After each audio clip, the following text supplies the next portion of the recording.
ಮೊನ್ನೆ ರಾಜ್ಯದ ಮತ್ತಷ್ಟು ಪ್ರಮುಖ ಸುದ್ದಿಯನ್ನು ಕ್ವಿಕ್ ಆಗಿ ನೋಡೋಣ. ಕರ್ನಾಟಕ ಎಕ್ಸ್‌ಪ್ರೆಸ್‌ನಲ್ಲಿ ಬಿಡದಿ ಟೌನ್‌ಶಿಪ್ ವಿರುದ್ಧ ರೈತರು ನಡೆಸ್ತಾ ಇರುವಂತಹ ಹೋರಾಟಕ್ಕೆ ಸ್ಥಳೀಯ ಯುವಕರು ಮತ್ತು ರೈತ ಸಂಘ ಕೂಡ ಬೆಂಬಲವನ್ನು ವ್ಯಕ್ತಪಡಿಸಿದೆ. ಮಾವು ಬೆಳೆಗೆ ಬೆಂಬಲ ಬೆಲೆ ಘೋಷಿಸುವಂತೆ ಆಗ್ರಹಿಸಿ ರೈತರು ಕೋಲಾರದಲ್ಲಿ ಬಂದ್ ಆಚರಿಸಿದ್ರು. ಇನ್ನು ಮೈಸೂರಿನಲ್ಲಿ ಮಗಳಿಗೆ ಯುವಕನೊಬ್ಬ ಕಿರುಕುಳ ನೀಡ್ತಾ ಇದ್ದರಿಂದ ಇಡೀ ಕುಟುಂಬದ 3 ಆತ್ಮಹತ್ಯೆ ಮಾಡಿಕೊಂಡಿದ್ದಾರೆ. ಬಿಡದಿ ಟೌನ್ಶಿಪ್ ವಿರುದ್ಧ ರೈತರು ನಡೆಸ್ತಾ ಇರುವಂತಹ ಹೋರಾಟಕ್ಕೆ ರೈತ ಸಂಘ ಕೂಡ ಬೆಂಬಲ ವ್ಯಕ್ತಪಡಿಸಿದೆ. ಟೌನ್ಶಿಪ್ ಯೋಜನೆ ವಿರೋಧಿಸಿ ರಾಜ್ಯ ರೈತ ಸಂಘ ಬೃಹತ್ ಬೈಕ್ ರ್ಯಾಲಿ ನಡೆಸಿದೆ. ಬಿಡದಿಯಿಂದ ಬೈರಮಂಗಲದವರೆಗೂ ಆಯೋಜಿಸಿದಂತಹ ಬೈಕ್ ರ್ಯಾಲಿಯಲ್ಲಿ ನೂರಾರು ರೈತರು ಪಾಲ್ಗೊಂಡಿದ್ರು. ಚಾಮರಾಜನಗರ, ಮೈಸೂರು, ಮಂಡ್ಯ, ಕೋಲಾರದಿಂದಲೂ ರೈತರು ಆಗ್ರಹಿಸಿದ್ರು. ಟೌನ್ಶಿಪ್ ಯಾಕಬೇಕು? ವಿಶೇಷವಾಗಿ ಈ ಬಿಡದಿಯ 2 ಬೈರಮಂಗಲ ಮತ್ತು ಕಂಚಕಾರಕೊಪ್ಪಳ ಪಂಚಾಯತ್ 26 ಹಳ್ಳಿಯಲ್ಲಿರುವಂಥ ಭೂಮಿ ಫಲವತ್ತಾದ ಭೂಮಿ, ತೆಂಗಿದೆ, ಅಡಕೆ ಇದೆ, ರೇಷ್ಮೆ ಇದೆ, ನೀರಾವರಿ ಭೂಮಿ. ಇಂಥ ಭೂಮಿನ ಯಾವುದೇ ನಾಗರಿಕವಾಗಿ ಯೋಚನೆ ಮಾಡೋಂಥವ್ರು ಸ್ವಾಧೀನಪಡಿಸ್ಕೊಳ್ಳೋಕ್ಕಾಗಲ್ಲ. ಇವ್ರನ್ನ ಕಿತ್ಕೊಳ್ಳೋಕೆ ಕೊಟ್ಟಿರೋದನ್ನ ಭಾಳಷ್ಟು ವಿರೋಧ ಮಾಡಿ 450ಕ್ಕಿಂತ ಹೆಚ್ಚು ದಿನದಲ್ಲೂ ಈ ಭಾಗದ ಹೋರಾಟ ಮಾಡ್ತಿದ್ದಾರೆ. ಟೌನ್ಶಿಪ್ ವಿರುದ್ಧ ಯುವಕರು ಕೂಡ ಹೋರಾಟಕ್ಕಿಳಿದಿದ್ದಾರೆ. ಸೇವ್ ಬಿಡದಿ ಎಂಬ ಹೆಸರಿನಲ್ಲಿ ಅಭಿಯಾನ ಆರಂಭಿಸಿರುವಂತಹ ಯುವಕರು ರೈತರಿಗೆ ಬೆಂಬಲಿಸಿದ್ದಾರೆ. ಜಮೀನು ಕೆಲಸದ ಜೊತೆಗೆ ನೆಮ್ಮದಿ ಜೀವನ ನೀಡುತ್ತೆ. ಅನ್ನದಾತರ ಮಕ್ಕಳನ್ನ ಗುಲಾಮನನ್ನಾಗಿ ಮಾಡಬೇಡಿ, ಬಿಡದಿ ಟೌನ್ಶಿಪ್ ಕೈಬಿಡಿ ಅಂತ ಯುವಕರು ಸರ್ಕಾರಕ್ಕೆ ಆಗ್ರಹಿಸಿದ್ದಾರೆ. ಉತ್ತರ ಕರ್ನಾಟಕದಲ್ಲಿ ಟೌನ್ಶಿಪ್ ಮಾಡುವಂತೆ ಮನವಿ ಮಾಡಿದ್ದಾರೆ.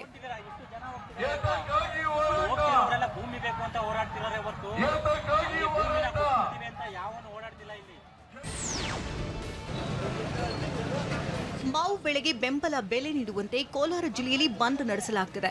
ಬಂದ್ ಹಿನ್ನೆಲೆಯಲ್ಲಿ ಶ್ರೀನಿವಾಸಪುರ ಪಟ್ಟಣದಲ್ಲಿ ಬೆಳಗ್ಗೆಯಿಂದಲೇ ಹೋರಾಟಗಾರರು ಬೀದಿಗಿಳಿದಿದ್ರು.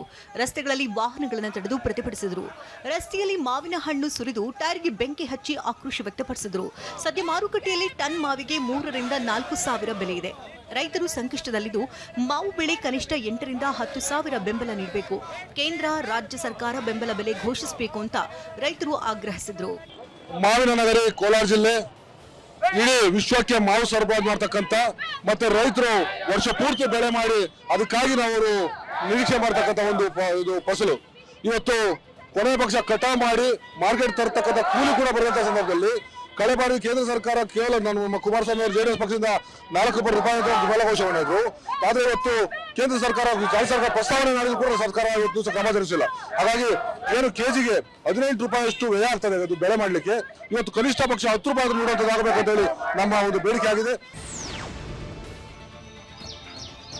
ಉತ್ತರ ಕನ್ನಡ ಜಿಲ್ಲೆಯ ಕಾಳಗಿನಕೊಪ್ಪ ಗ್ರಾಮದಲ್ಲಿ ನಾಡಬಾಂಬ್ ಸ್ಫೋಟವಾಗಿದೆ. ಹಳಿಯಾಳ ತಾಲೂಕಿನ ಕಾಳಗಿನಕೊಪ್ಪ ಗ್ರಾಮದಲ್ಲಿರುವಂತಹ ವಸಂತ ಕೊರವರ ಎಂಬುವರ ಮನೆಯಲ್ಲಿ ನಾಡಬಾಂಬ್ ಸ್ಫೋಟವಾಗಿದೆ. ನಾಡಬಾಂಬ್ ಸ್ಫೋಟಗೊಳ್ಳುತ್ತಿದ್ದಂತೆ ಮನೆಯಲ್ಲಿದ್ದವರು ಪರಾರಿಯಾಗಿದ್ದಾರೆ. ಅದೃಷ್ಟವಶಾತ್ ಯಾವುದೇ ಪ್ರಾಣಾಪಾಯ ಸಂಭವಿಸಿಲ್ಲ. ನಾಡಬಾಂಬ್ ಸ್ಫೋಟದ ತೀವ್ರತೆಗೆ ಹಲವು ಮನೆಗಳಿಗೂ ಹಾನಿಯಾಗಿದೆ. ಹಳಿಯಾಳ ಠಾಣೆ ಪೊಲೀಸರು ಸ್ಥಳಕ್ಕೆ ಆಗಮಿಸಿ ಪರಿಶೀಲನೆ ನಡೆಸಿ ತನಿಖೆ ಕೈಗೊಂಡಿದ್ದಾರೆ.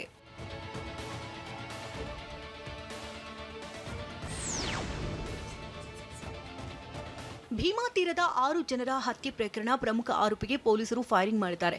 ಪ್ರಮುಖ ಆರೋಪಿ ಮಹೇಶ್ ತಳವಾರ್ನನ್ನ ಬಂಧಿಸಲು ಚಡಚಣ ಠಾಣೆ ಪೊಲೀಸರು ತೆರಳಿದರು. ವಿಜಯಪುರ ಜಿಲ್ಲೆಯ ತಿಕೋಟ ತಾಲೂಕಿನ ಇಟ್ಟಂಕಿಹಾಳ ಗ್ರಾಮಕ್ಕೆ ತೆರಳಿದರು. ಆಗ ಪೊಲೀಸರ ಮೇಲೆ ಹಲ್ಲೆಗೆ ಯತ್ನಿಸಿದ್ದಾರೆ. ಕಾನ್ಸ್ಟೇಬಲ್ಗಳಾದಂತಹ ಶೇಖರ್ ಪವಾರ್, ವಿಜಯ್ ಕುಮಾರ್ ಗಾಯಗೊಂಡಿದ್ದು, ಈ ವೇಳೆ ಆತ್ಮರಕ್ಷಣೆಗಾಗಿ ಚಡಚಣ ಸಿಪಿಐ ಪರಶುರಾಮ್ ಮನಗೂಳಿಯವರು ಆರೋಪಿ ಕಾಲಿಗೆ ಫೈರಿಂಗ್ ಮಾಡಿದ್ದಾರೆ. ಆರೋಪಿ ಮಹೇಶ್ ತಳವಾರ್ಗೆ ಜಿಲ್ಲಾಸ್ಪತ್ರೆಯಲ್ಲಿ ಚಿಕಿತ್ಸೆ ನೀಡಲಾಗುತ್ತದೆ. ಇವತ್ತಿನ ದಿನ ಬೆಳಿಗ್ಗೆ ಈ ವಿಜಯಪುರ ರೂರಲ್ ಲಿಮಿಟ್ಸಲ್ಲಿರುವಂಥ ಇಟ್ಟಂಗಿಹಾಳ ಗ್ರಾಮದ ಹತ್ತಿರ ಇರುವಂಥ ಈ ಆರೋಪಿಯ ಬಗ್ಗೆ ಮಾಹಿತಿ ಇರುತ್ತೆ. ಈ ಆರೋಪಿಯನ್ನು ಹಿಡಿಯೋದಕ್ಕಂತ ಹೋದಾಗ ಪೊಲೀಸರನ್ನ ನೋಡಿ ತಪ್ಪಿಸ್ಕೊಂಡು ಹೋಗ್ತಾನೆ. ಪೊಲೀಸರ ಮೇಲೂ ಕೂಡ ಕಲ್ಲಿನಿಂದ ಅಟ್ಯಾಕು ಮಾಡ್ತಾನೆ ಮತ್ತು ಅವನ ನೈಫಿಂದ ಪೊಲೀಸರಿಗೆ ಥ್ರೆಟನ್ನು ಮಾಡ್ತಾರೆ.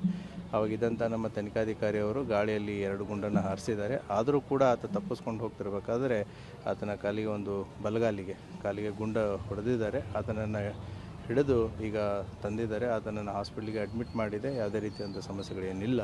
ಅದೇ ರೀತಿ ನಮ್ಮ 2 ಪೊಲೀಸರಿಗೂ ಕೂಡ ಇಂಜೂರ್ಡ್ ಆಗಿದೆ. ಅವರನ್ನು ಕೂಡ ಆಸ್ಪತ್ರೆಗೆ ದಾಖಲಾಗಿಸಿದೆ. ಅವ್ರದ್ದು ಕೂಡ ಹೆಲ್ತ್ ಕಂಡೀಷನ್ಸು ಸರಿ ಇದೆ ಅಂತ ಡಾಕ್ಟರ್ಸ್ಗಳು ಹೇಳಿದ್ದಾರೆ.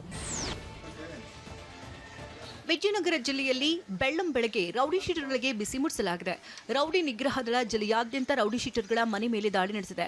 ಹೊಸಪೇಟೆಯಲ್ಲಿ 35, ಕೂಡ್ಲಿಗಿಯಲ್ಲಿ 35, ಹರಪನಹಳ್ಳಿಯಲ್ಲಿ 35 ರೌಡಿ ಶೀಟರ್ಗಳ ಮನೆಗಳ ಮೇಲೆ ಬೆಳಗ್ಗೆ 6 ಗಂಟೆಗೆ ದಾಳಿ ನಡೆಸಲಾಗಿದೆ. ಯಾವುದೇ ರೀತಿ ಕಾನೂನು ಬಾಹಿರ ಚಟುವಟಿಕೆಗಳಲ್ಲಿ ಭಾಗಿಯಾಗಬಾರದು, ಶಾಂತಿ ಕಾಪಾಡುವಂತೆ ರೌಡಿಗಳಿಗೆ ಪೊಲೀಸರು ಎಚ್ಚರಿಕೆ ಕೊಟ್ಟಿದ್ದಾರೆ.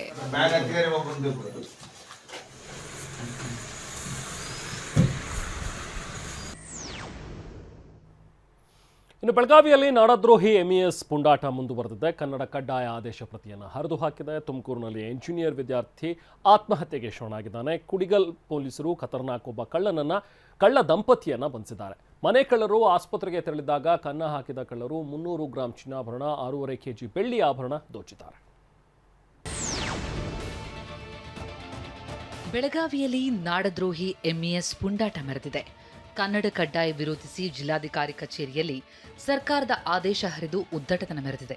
ಪೊಲೀಸರ ಸಮ್ಮುಖದಲ್ಲೇ ಕನ್ನಡ ಕಡ್ಡಾಯ ಆದೇಶದ ವಿರುದ್ಧ MES ಕಾರ್ಯಕರ್ತರು ಕಿಡಿಕಾರಿದ್ದಾರೆ. ಕರ್ನಾಟಕ ಸರ್ಕಾರದ ದಾದಾಗಿರಿ ನಡೆಯಲ್ಲ ಅಂತ ಘೋಷಣೆ ಕೂಗಿದ್ದಾರೆ.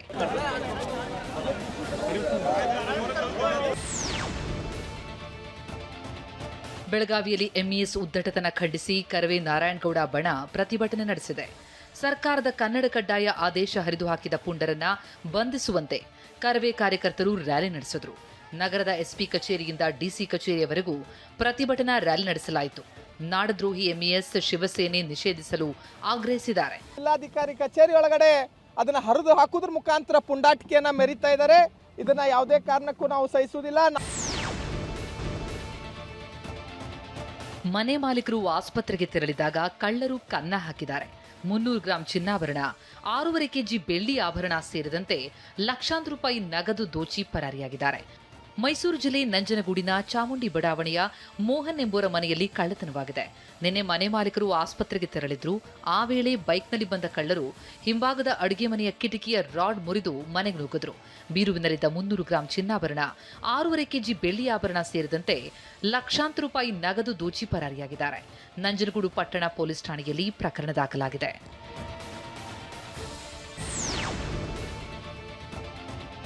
ಬೀದರ್ನ ಮನೆಯೊಂದಕ್ಕೆ ಕನ್ನ ಹಾಕಿದ ಕಳ್ಳರು ಲಕ್ಷಾಂತರ ರೂಪಾಯಿ ಬೆಲೆ ಬಾಳುವ ನಗನಾಣ್ಯ ದೋಚಿದ್ದಾರೆ.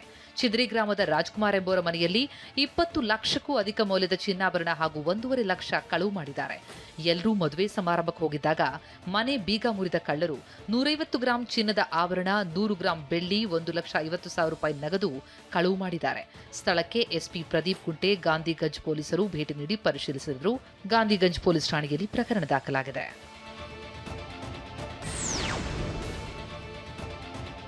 ಮಂಡ್ಯದ ಶ್ರೀರಂಗಪಟ್ಟಣ ಉಪವಿಭಾಗ ಪೊಲೀಸರು ಭರ್ಜರಿ ಕಾರ್ಯಾಚರಣೆ ನಡೆಸಿದ್ದಾರೆ.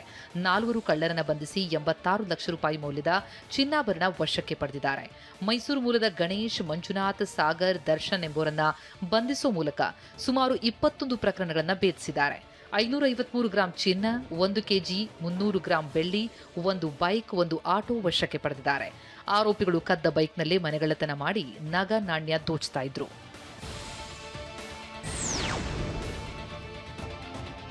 ತುಮಕೂರು ಜಿಲ್ಲೆ ಕುಣಿಗಲ್ ಪೊಲೀಸರು ಖತರ್ನಾಕ್ ಕಳ್ಳ ದಂಪತಿಯನ್ನು ಬಂಧಿಸಿದ್ದಾರೆ. ಮಂಜುನಾಥ್ ಅಲಿಯಾಸ್ ಕೋಳಿ ಮಂಜ, ಆತನ ಪತ್ನಿ ಅನಿತಾಳನ್ನ ದಸ್ತಗಿರಿ ಮಾಡಿದ್ದಾರೆ. ಬೆಂಗಳೂರಿನಲ್ಲಿ ವಾಸ ಮಾಡ್ತಾ ಇರುವ ಮಂಜ ಕಳ್ಳತನದ ಬಳಿಕ ಗೋವಾಗೆ ತೆರಳಿ ಕ್ಯಾಸಿನೋ ಆಡ್ತಿದ್ದ.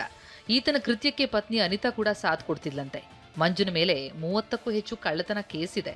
ಪಾಷಾ ಎಂಬುವರ ಮನೆಯಲ್ಲಿ 30 ಲಕ್ಷ ರೂಪಾಯಿ ನಗದು, 20 ಗ್ರಾಂ ಚಿನ್ನ ಕಳವು ಪ್ರಕರಣದಲ್ಲಿ ಈ ದಂಪತಿ ಸಿಕ್ಬಿದ್ದಿದ್ದಾರೆ.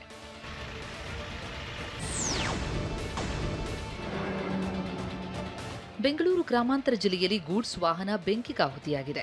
ಹೊಸಕೋಟೆ ರಾಷ್ಟ್ರೀಯ ಹೆದ್ದಾರಿ ಚೊಕ್ಕನಹಳ್ಳಿ ಎನರ್ಜಿ ಇನ್ಸ್ಟಿಟ್ಯೂಟ್ ಮುಂಭಾಗದಲ್ಲಿ ಅವಘಡವಾಗಿದೆ. ಚಾಲಕ ರಸ್ತೆ ಬದಿ ನಿಲ್ಲಿಸಿ ಕೆಳಗಿಳಿತಾ ಇದ್ದಂತೆ ಮಿನಿ ಲಾರಿ ಹೊತ್ತಿ ಉರಿದಿದೆ. ವಾಹನದಲ್ಲಿದ್ದ ಲಕ್ಷಾಂತರ ರೂಪಾಯಿ ಬೆಲೆ ಬಾಳುವ ಎಲೆಕ್ಟ್ರಾನಿಕ್ ವಸ್ತುಗಳು ಬೆಂಕಿಗಾಹುತಿಯಾಗಿವೆ. ಲಾರಿಯಲ್ಲಿ ಬೆಂಕಿ ಹೊತ್ಕೊಳ್ತಾ ಇದ್ದಂತೆ ಸ್ಥಳೀಯ ಟೋಲ್ ಸಿಬ್ಬಂದಿಗೆ ಮಾಹಿತಿ ರವಾನಿಸಲಾಗಿದೆ. ಆದರೆ ಸಹಾಯಕ್ಕೆ ಬಾರದ ಟೋಲ್ ಸಿಬ್ಬಂದಿ ವಿರುದ್ಧ ಸಾರ್ವಜನಿಕರು ಆಕ್ರೋಶ ಹೊರಹಾಕಿದ್ದಾರೆ. ತುಮಕೂರಿನಲ್ಲಿ ನಿಯಂತ್ರಣ ತಪ್ಪಿದ ಕ್ಯಾಂಟರ್ ಶಾಲೆಯ ಕಾಂಪೌಂಡ್ಗೆ ಡಿಕ್ಕಿ ಹೊಡೆದ ಘಟನೆ ನಡೆಯಿತು. ಕೊರಟಗೆರೆ ತಾಲೂಕಿನ ಬೈರೇನಹಳ್ಳಿಯಲ್ಲಿ ಈ ಅಪಘಾತವಾಗಿದೆ. ಕ್ಯಾಂಟರ್ ಗೌರಿಬಿದನೂರು ಕಡೆಯಿಂದ ತುಮಕೂರಿನತ್ತ ಬರ್ತಾ ಇತ್ತು. ಮಧ್ಯರಾತ್ರಿ ಸಂಭವಿಸಿದ್ರಿಂದ ಅದೃಷ್ಟವಶಾತ್ ಯಾವುದೇ ಪ್ರಾಣಾಪಾಯ ಸಂಭವಿಸಿಲ್ಲ. ಮಧುಗಿರಿ, ಕೊರಟಗೆರೆ, ಗೌರಿಬಿದನೂರು ಮಾರ್ಗಗಳಿಗೆ ಸಂಪರ್ಕಿಸುವ ರಸ್ತೆ ಆಕ್ಸಿಡೆಂಟ್ ಹಾಟ್ಸ್ಪಾಟ್ ಆಗಿದೆ. ರಸ್ತೆ ಅವೈಜ್ಞಾನಿಕ ಕಾಮಗಾರಿಯಿಂದ ಅಪಘಾತವಾಗ್ತಾ ಇದೆ ಅಂತ ಸ್ಥಳೀಯರು ದೂರಿದ್ದಾರೆ. ಕಲಬುರಗಿಯಲ್ಲಿ ಕಮರ್ಷಿಯಲ್ ಟ್ಯಾಕ್ಸ್ ಅಧಿಕಾರಿಯ ಪುತ್ರ ಆತ್ಮಹತ್ಯೆ ಮಾಡಿಕೊಂಡಿದ್ದಾನೆ. ಗದಗ ಜಿಲ್ಲೆಯಲ್ಲಿ 5 ಬಡ್ಡಿ ದಂಧೆಕೋರರ ಕೈಗೆ ಪೊಲೀಸರು ಕೋಳ ತೋರಿಸಿದ್ದಾರೆ. ಈ ನಡುವೆ ಸೈನಿಕರ ಕಲ್ಯಾಣ ನಿಧಿಗೆ 10 ಲಕ್ಷ ರೂಪಾಯಿ ದೇಣಿಗೆ ನೀಡಿ ತುಮಕೂರಿನ ಅಜ್ಜಿ ಹೃದಯ ವೈಶಾಲ್ಯತೆ ಮೆರೆದಿದ್ದಾರೆ. ಚಾಮರಾಜನಗರ ಜಿಲ್ಲೆಯ ಅಂಬಿಕಾಪುರದಲ್ಲಿ ಕಾರಿಗೆ ಬೆಂಕಿ ಪ್ರಕರಣಕ್ಕೆ ತಿರುವು ಸಿಕ್ಕಿದೆ. ಪ್ರೇಮಿಗಳಿಗೆ ಸಾಥ್ ಕೊಟ್ಟು ಲವ್ ಮ್ಯಾರೇಜ್ ಮಾಡಿಸಿದ ಅಂತ ತಪ್ಪು ತಿಳಿದು ಬಾಲು ಎಂಬುವರಿಗೆ ಸೇರಿದ ಕಾರಿಗೆ ಬೆಂಕಿ ಹಚ್ಚಲಾಗಿತ್ತು. ಆಕ್ರೋಶಗೊಂಡ ಹುಡುಗಿಯ ಕಡೆಯವರು ಕಾರಿಗೆ ಬೆಂಕಿ ಹಚ್ಚಿ ಬಾಲು ಮೇಲೆ ಹಲ್ಲೆಗೆ ಯತ್ನಿಸಿದ್ದಾರೆ. ಲೋನ್ ಕಟ್ಟಲು ಕಾರಿನಲ್ಲಿ ಇಟ್ಟಿದ್ದ 70,000 ರೂಪಾಯಿ ನಗದು, ಕಾರು ಕಳೆದುಕೊಂಡಿರುವ ಬಾಲು ತಪ್ಪಿತಸ್ಥರ ವಿರುದ್ಧ ಕ್ರಮಕ್ಕೆ ಆಗ್ರಹಿಸಿದ್ದಾರೆ. ರಾಮಪುರ ಪೊಲೀಸ್ ಠಾಣೆಯಲ್ಲಿ ಕೇಸ್ ದಾಖಲಿಸಿದ್ದಾರೆ. ಅಷ್ಟು ಹೋಗಿ ಬಂದಿದ್ದಕ್ಕೆ ನಾನೇ ಅವರಿಗೆ ಸಪೋರ್ಟ್ ಮಾಡಿದ್ದು, ಮದುವೆ ಮಾಡಿಸಿದ್ದು ಎಲ್ಲ ಅಂತ ಆ ಥರ ತಪ್ಪಾಗಿ ತಿಳ್ಕೊಬಿಟ್ಟು ನಮ್ಮ ತಾಯಿಯವರು ಹುಡುಗನ ಮನೆಯಲ್ಲಿ ಅಲ್ಲೇ ಇದ್ದಿದ್ದು. ಯಾಕಂದರೆ ನಾನು ಒಬ್ಬನೇ ಇಲ್ಲಿ ಇದ್ದೀನಿ ಅಂದ್ಬಿಟ್ಟು ಅವ್ರ ಹೆಂಗಸರು ಅಂತ ಮನೆ ಒಬ್ಬಂಟಿಯಾಗಿರೋ ತೋಟದ ಮನೆ ಅಂದ್ಬಿಟ್ಟು ಎದುರ್ಕೊಂಡು ಅಲ್ಲೇ ಇದ್ದರು. ಒಂದು 4-5 ದಿನ ಆಯಿತು ಅವ್ರು ಬಂದು. ನನಗೆ ಸ್ವಲ್ಪ ಹುಷಾರಿರಲಿಲ್ಲ ಮತ್ತು ಗಾಡಿ ಲೋನ್ ಕಟ್ಟಿರಲಿಲ್ಲ. ಹಂಗಾಗಿ ಒಂದು 70 ರೂಪಾಯಿ ದುಡ್ಡು ಎತ್ಕೊಂಡು, ಖರ್ಚಿಗೆ ದುಡ್ಡು ಎತ್ಕೊಂಡು ನನಗೆ ಕೊಡೋಕ್ಕೆ ಬಂದಿದ್ದರು. ಟೋಲ್ ಹಣ ಪಾವತಿಸದೆ ಡಿಕ್ಕಿ ಹೊಡೆದು ಚಾಲಕರು ಪರಾರಿಯಾಗಿದ್ದಾರೆ. ದಕ್ಷಿಣ ಕನ್ನಡ ಜಿಲ್ಲೆಯ ಬಂಟ್ವಾಳ ತಾಲೂಕಿನ ಟೋಲ್ ಗೇಟ್ ಬ್ರಹ್ಮರಕೋಟ್ಲು ಬಳಿ ಇರುವ NHAI ಟೋಲ್ನಲ್ಲಿ ಅವಘಡ ನಡೆದಿದೆ. ಟೋಲ್ ತಪ್ಪಿಸಲು ಒನ್ ವೇನಲ್ಲಿ ಬಂದ ವಾಹನ ಚಾಲಕ ಗೂಂಡಗಿರಿ ಮಾಡಿದ್ದಾರೆ. ಬೂಮ್ ಬ್ಯಾರಿಯರ್ ಜಖಂ ಮಾಡಿ ಪರಾರಿಯಾಗಿದ್ದಾರೆ. ಇದಾದ ಬಳಿಕ ಬಸ್ ಚಾಲಕನೊಬ್ಬ ಟೋಲ್ ಕೊಡದೆ ಸಿಬ್ಬಂದಿ ಜೊತೆ ಕಿರಿಕ್ ಮಾಡಿದ್ದಾನೆ. ಹೀಗೆ ಹಲವು ವಾಹನಗಳು ಟೋಲ್ ಬ್ಯಾರಿಯರ್ಗೆ ಡಿಕ್ಕಿ ಹೊಡೆದು ನಿರ್ಗಮಿಸಿವೆ.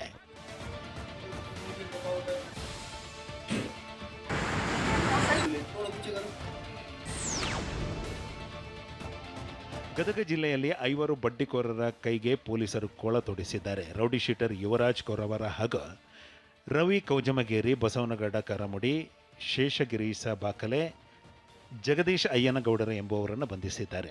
ಆರೋಪಿಗಳು ಬೆಳಹೊಡ ಗ್ರಾಮದ ರೈತ ಮೊಹಮ್ಮದ್ ರಫೀಕ್ ದೊಡ್ಡಮನಿ ಸಹೋದರರಿಗೆ 17 ಲಕ್ಷ ಸಾಲ ನೀಡಿದ್ರು. ಸಾಲ ಹಿಂತಿರುಗಿಸಲಾಗದ ಹಿನ್ನೆಲೆಯಲ್ಲಿ ಮೊಹಮ್ಮದ್ ರಫೀಕ್ ದೊಡ್ಡಮನಿ ಸಹೋದರರಿಗೆ ಸೇರಿದ 1 ಕೋಟಿಗೂ ಹೆಚ್ಚು ಮೌಲ್ಯದ 5 ಎಕರೆ ಭೂಮಿ ಲಪಟಾಯಿಸಿದ್ರು. ಕಂಗಾಲಾಗಿದ್ದ ರಫೀಕ್ ಕುಟುಂಬ ಎಸ್ಪಿ ರೋಹನ್ ಜಗದೀಶ್ ಅವರ ಮೊರೆ ಹೋಗಿತ್ತು. ಎಸ್ಪಿಗೆ ದೂರು ನೀಡಿದ ನಂತರವಷ್ಟೇ ಪೊಲೀಸರು ದೂರು ದಾಖಲಿಸಿಕೊಂಡು 5 ಬಂಧಿಸಿದ್ದಾರೆ. ನಾವು ಅದನ್ನು ಬಡ್ಡಿ ಅವ್ರಂಗೆ ಮಾತಾಡಿದ್ರಿ. ಆ ಆಸ್ತಿನ ಅವರು ಮಾಡ್ಕೊಂಬಿಟ್ರೆ, ನಮ್ಮೆಲ್ಲ ಸೈಗಿ ಎಲ್ಲ ತೊಗೊಂಡು ಮಾಡ್ಕೊಂಬಿಟ್ಟಾರೆ.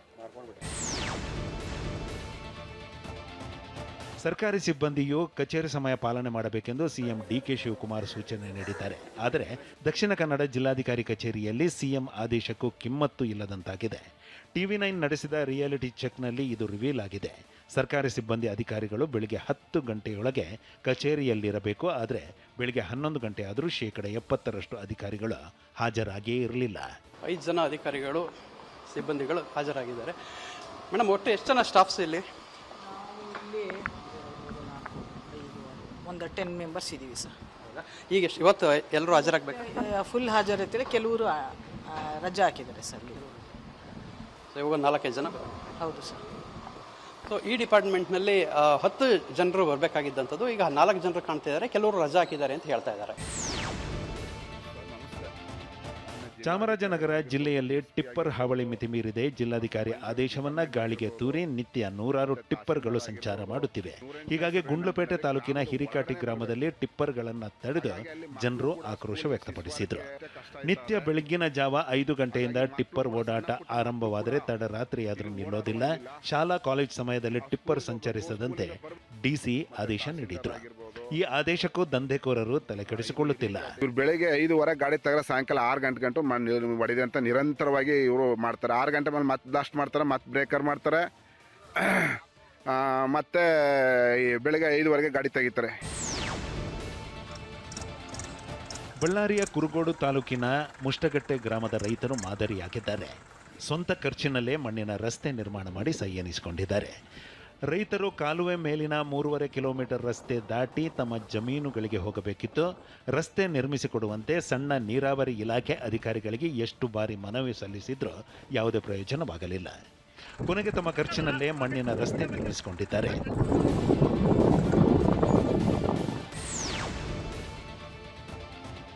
ದಯಾಮರಣ ಹೋರಾಟಗಾರ್ತಿ ಕೆಬಿ ಕರಿಬಸಮ್ಮ ಮನೆ ಮಾರಿ ಸೈನಿಕರ ಕಲ್ಯಾಣ ನಿಧಿಗೆ 10 ಲಕ್ಷ ರೂಪಾಯಿ ದೇಣಿಗೆ ನೀಡಿದ್ದಾರೆ. ದಾವಣಗೆರೆ ಜಿಲ್ಲಾಧಿಕಾರಿ GM ಗಂಗಾಧರ ಸ್ವಾಮಿ ಅವರಿಗೆ 10 ಲಕ್ಷ ರೂಪಾಯಿ ಚೆಕ್ ಹಸ್ತಾಂತರಿಸಿದ್ದಾರೆ. ಮನೆ ಮಾರಿದ 6 ಲಕ್ಷ ರೂಪಾಯಿ ಹಾಗೂ ನಿವೃತ್ತ ಶಿಕ್ಷಕಿಯಾದ ಹಿನ್ನೆಲೆಯಲ್ಲಿ ಬಂದ ಪಿಂಚಣಿ ಹಣ ಸೇರಿ ಒಟ್ಟು 10 ಲಕ್ಷ ರೂಪಾಯಿ ನೀಡಿ ಮಾದರಿಯಾಗಿದ್ದಾರೆ. ನನಗೆ ಶುಗರ್ BP ಜೊತೆ ಕ್ಯಾನ್ಸರ್ ಬಂದಿದೆ, ಯಾವಾಗ ಏನಾಗುತ್ತೋ ಗೊತ್ತಿಲ್ಲ. ಸೈನಿಕರಿಗೆ ಹಣ ನೀಡಿದ್ದು ಖುಷಿಯಾಗಿದೆ ಎಂದು ಕರಿಬಸಮ್ಮ ಹೇಳಿದ್ದಾರೆ. ಈಗ ನನಗೂ ಆರೋಗ್ಯದಲ್ಲಿ ಸ್ವಲ್ಪ ಏರುಪೇರು ಆಗ್ತಾಯಿದೆ. ಆದಷ್ಟು ಜಲ್ದಿ ಕೊಟ್ಟು ಋಣಮುಕ್ತ ಆಗಬೇಕಂದು ಅನೇಕ ವಿಚಾರಗಳು ಮಾಡಿದ್ದೆ. ನಮ್ಮ ಶಿವಯೋಗಿ ಸ್ವಾಮಿಗಳು ಈ ಗಂಗಾಧರ ಸ್ವಾಮಿಗಳು ಇವರ ಕೈಲಿ ಕೊಟ್ಟರೆ ಅದನ್ನು ಮುಟ್ಟಿಸ್ತಾರೆ ಅಂತಕ್ಕಂಥ ಭಾವನೆಯಿಂದ ಗುರುಗಳಿಂದ ಹೋಗ್ತು. ಗುರುಗಳು ದಾರಿ ತೋರಿಸಿದ್ರು. ಗುರುಗಳ ಕೈಯಿಂದ ಅದು ಇವತ್ತು ದೇಶಕ್ಕೋಸ್ಕರ ಹೋಗ್ತಾ ಇದೆ. ಅದು ನನಗೆ ಖುಷಿ ತಂದಿದೆ.